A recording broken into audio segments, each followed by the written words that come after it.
just done herself in this battle with Justin Baldoni, although she didn't do it intentionally. It was something she said long before she ever worked with Justin Baldoni. Right, but there's something she said that has now been resurfaced, and it is right on the nose as far as what the issues are in her battle with Justin Baldoni. Who's really winning this war between Blake Lively and Justin Baldoni?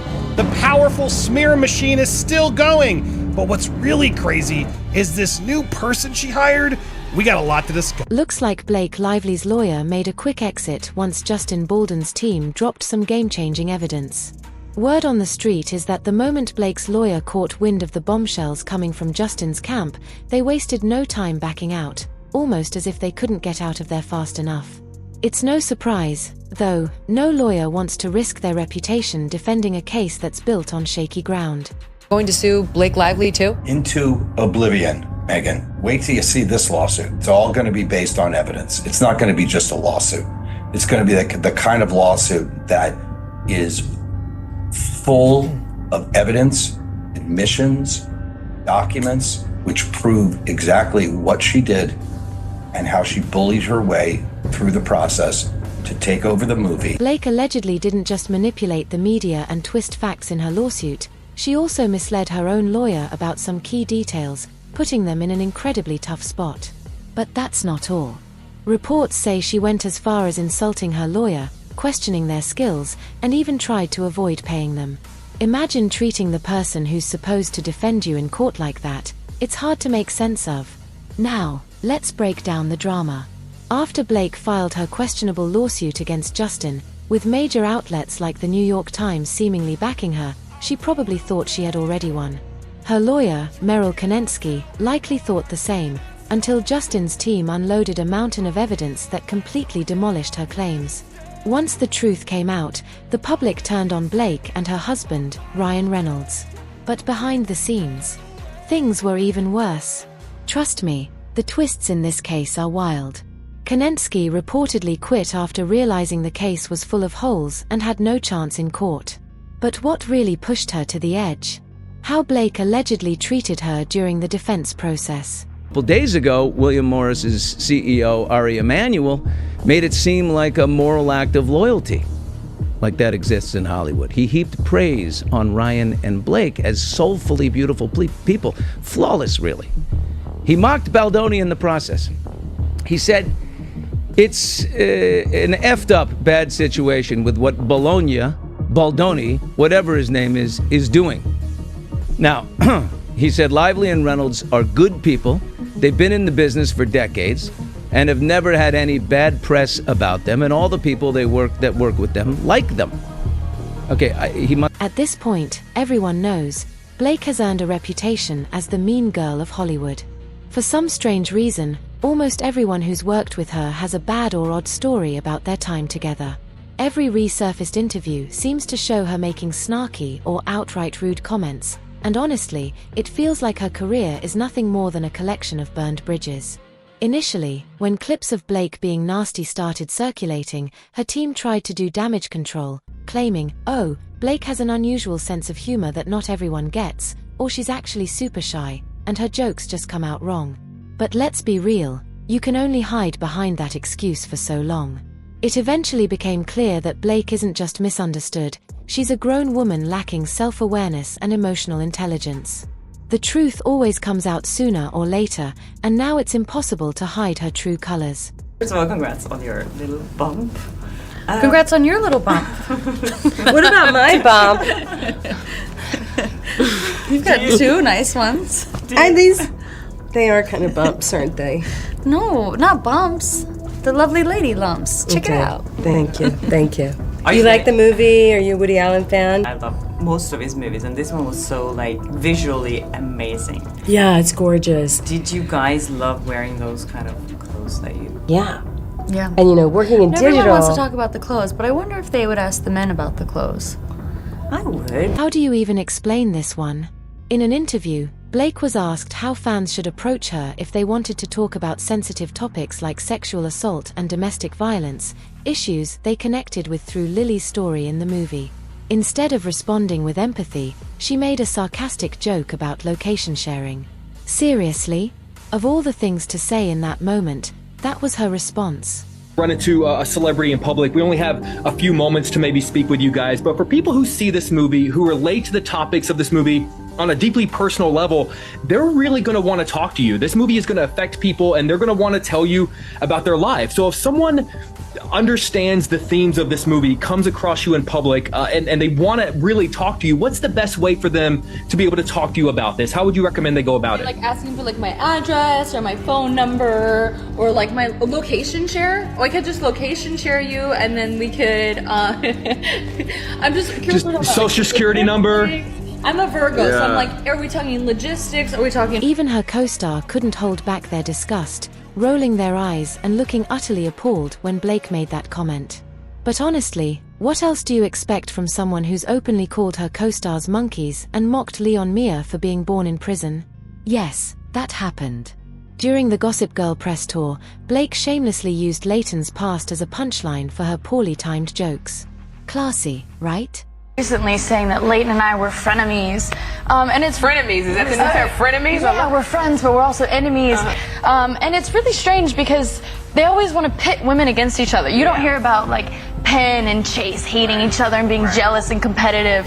I think I'm just brunette because of the books. And everyone knows blondes are nicer anyway. A moment by me. Remember Savannah. It was another promise was no pet monkey. Chuck has a matching pet monkey with coordinating outfits, and I was like, I would love to be part of the show, but I can't act with a monkey. And then I got a few of them. Come on, it was a joke. Lord have mercy. Your wardrobe.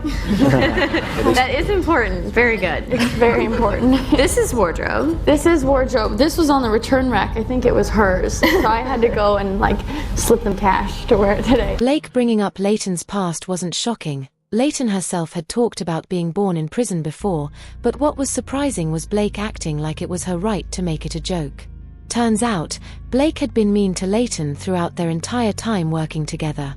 Reports suggest there was serious tension between the two on set, to the point that other cast members felt pressured to pick sides. On screen, they were best friends, but off screen, that friendship didn't exist. Some chalked it up to personality differences, Blake being the outgoing one while Leighton was more introverted, but after watching their press interviews, it's clear there was much more to it. And Blake's behavior didn't stop there. On the set of It Ends With Us, she allegedly pressured other cast members to take her side when she had issues with someone and even tried to control the movie's creative direction. Rumor has it, she even tried to take Justin's director's chair for herself and would guilt-trip him into letting her change the script behind his back. And then, when Blake hit Justin with that explosive lawsuit, it raised all kinds of red flags. One of the biggest. It seemed like she was using the media to spin the narrative in her favor. Case in point, the New York Times published an article titled "We Can Bury Anyone" inside a Hollywood smear machine just hours after Blake filed her lawsuit. How could they have written that expose, fact-checked everything, and published it within 24 hours unless Blake had fed them details in advance? Justin Baldoni has spoken out against the New York Times in newly obtained court documents. And I read what happened, so you don't have to. Baldoni has stated that a jury must decide if the New York Times is responsible for its involvement with his ongoing legal battle against Blake Lively. In court documents filed on Friday, March 14th, Justin Baldoni has stated that the New York Times has long presumed itself beyond accountability, not here, and that the New York Times went past merely reporting. He then went on that the New York Times actively vouched for the veracity of its false narrative by publishing Blake Lively's complaint in full, and that the fair report privilege that the New York Times seeks to hide behind does not protect it from liability for maliciously colluding with Lively and her cohort to publish a false and defamatory hit piece about the Wayfarer parties, wrongly casting them as villains and making them scapegoats for Lively's well-publicized media missteps. The New York Times responded in a statement to us, stating that the flaws in the Wayfarer Baldoni case were made clear last week in their own legal filing when they asked the court for yet another opportunity to amend their complaint to try and make it legally sufficient. Something about that New York Times article didn't sit right. It crossed multiple ethical boundaries in journalism. If you've read it, you know it was ridiculously biased against Justin. The way it was written, it felt like the case had already been decided in court, when in reality, it was filed only hours before. That's not just bad journalism, that's deliberate sabotage. And on top of that, they didn't even give Justin, his business partner Steve Sarowitz, or Wayfair Studios a chance to respond. At that point, bad faith journalism isn't just unethical, it's pure sabotage. So it's no wonder Justin fired back with a $400 million lawsuit against the New York Times, Blake, and Ryan, accusing them of publishing a fabricated article designed to ruin his reputation. And let's be honest, this article did a number on him. Since it was released before the public knew much about the lawsuit, it heavily shaped the way people viewed Justin. It's like accusing someone of a crime and then having the entire town declare them guilty. After that, no matter what the accused says, they're forever the villain. As for Blake's actions in this whole mess, her proof in the lawsuit was shaky at best. Why did she redact parts of the text messages she submitted as evidence? And why were the dates and timestamps missing on her supposed HR complaints? It was like she was only showing the parts of the story that worked in her favor. I ask you, what are the dates of these HR complaints? Do you know the dates? There's no dates. The dates are redacted. The names of the complainants are redacted, except for on one of them, there's an M. And in Blake's original, when she went to Sony, and by the way, they're not to Wayfair Studios, Justin's company, they're to Sony, the distributor, to their HR department, and there's an M in there, which means at least one of the other ones came around the same time. If it's May, unless it was March, but probably May, same time as Blake. And then, of course, Blake's case started to unravel once Justin dropped behind-the-scenes footage and screenshots of text messages. Just like that, her entire case began falling apart. And now, rumor has it Blake's team is scrambling to get Justin and his lawyers into a room to discuss a possible settlement. After all the damage this legal battle has caused, it seems like whatever's left of her legal team has realized they're fighting a losing battle. It's no surprise they want to settle quietly and move on. I mean, if you had to admit that your client had been bending the truth from day one, you'd be looking for an exit strategy too.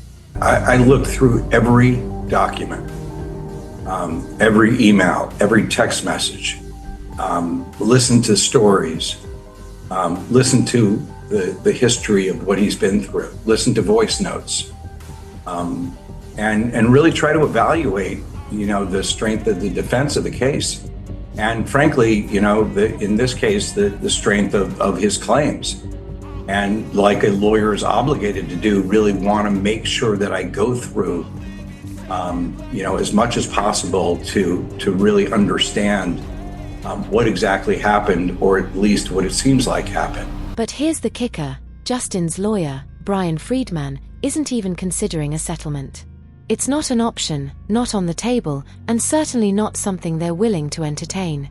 And here's why. In a recent interview on the Town podcast, Friedman explained exactly why Justin is refusing to settle.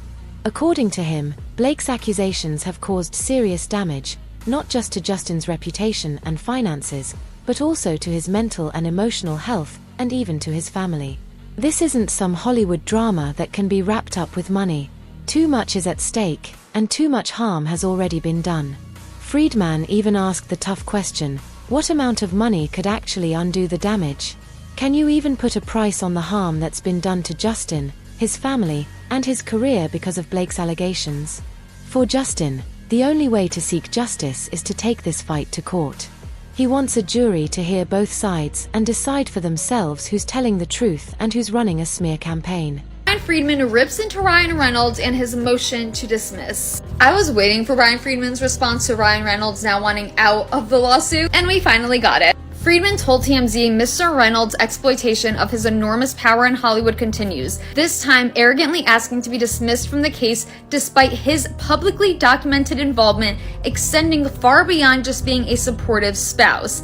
Mr. Reynolds was a key player in the scheme, defaming Justin around Hollywood, strong-arming WME into dropping Justin as a client and trying to destroy Justin's career however possible. He goes on to say his fingerprints have been all over the smear campaign against Justin and the Wayfarer team since day one. Mr. Reynolds now attempts to reduce plainly cognizable names to hurt feelings, sending a clear message that bullying is acceptable. After lighting a match, Mr. Reynolds now seeks to run from the flames. It won't work. The Wayfarer party's claims against him are real and they are serious. Mr. Reynolds can appear on as many sketch shows as he wants and feebly try to make a light of his current situation, but we will not stop until he is held accountable for his actions. I love that Brian Friedman is not afraid to speak his mind, speak the truth, and I love how much he defends Justin Baldoni. Obviously, I know he's Justin's lawyer, he's getting paid probably really good money, but he really goes and fights for Justin.